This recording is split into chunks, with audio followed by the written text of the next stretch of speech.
Within the last 20 minutes, ABC 17 News has confirmed through court documents how Carl DeBrodie, 31-year-old Fulton man, died. Those court documents reveal that Carl was involved in a fight club that was happening at Sherry Paulo. That's Second Chance's group home manager at her home. Now, court documents say that DeBrodie was forced to physically fight another resident for the, quote, benefit and amusement of Paulo and her family. DeBrodie was found unresponsive and convulsing on the floor of the basement, appearing to have a seizure. Those events, the court documents say, caused his death. As a result of these fights, Carl suffered serious injuries, including at least 6 broken ribs. He also suffered black eyes regularly. Carl was apparently staying overnight at Paulo's residence to sleep in the basement of the concrete floor. Now, like I said, within the last 20 minutes, we got our hands on these court documents, about 62 pages of it. I have been going through that. We already have a web article on our website, abc17news.com. We have it on our Facebook. We have it on our Twitter. And in ABC 17 News at noon, I will be back getting more details as I continue to sift through all of this information. We will have continuing coverage of this breaking story all day here on ABC 17 News. I'll be back on ABC 17 News at noon. Reporting now in the newsroom, Deborah Kendrick, ABC 17 News. And new court documents released in the wrongful death lawsuit of Carl DeBrodie reveal Carl was allegedly forced to physically fight another resident for the benefit and amusement of his caregivers. We first broke this story on our website at 10:30 this morning. ABC 17's Deborah Kendrick was first to look through the court documents that reveal graphic accusations of what was going on months before his death.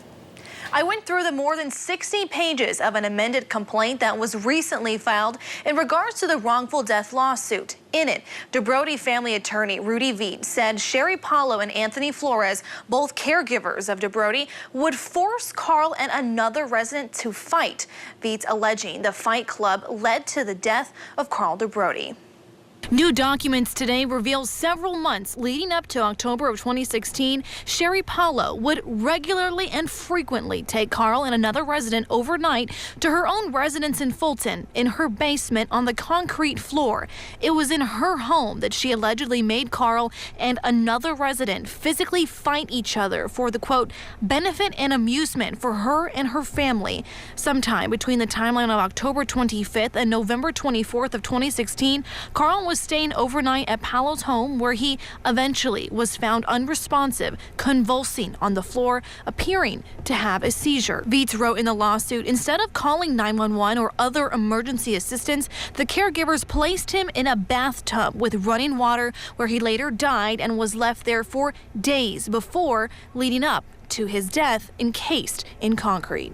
I contacted both Veit's and the Fulton Police Department for comment on this. I am waiting to hear back from both of them. But what we do know is that Veit's firm was in close contact with investigators in regards to them releasing paperwork to him for the wrongful death lawsuit. It's still unclear if the new information was from police or a possible coroner report. Coming up on ABC 17 News at 6. Some new defendants were also named in this lawsuit. I'll break down who they are and what their role was. To read the full lawsuit and to see our complete coverage of this case, you can log on to our website, abc17news.com, click the News tab, and select Case of Carl DeBrodie.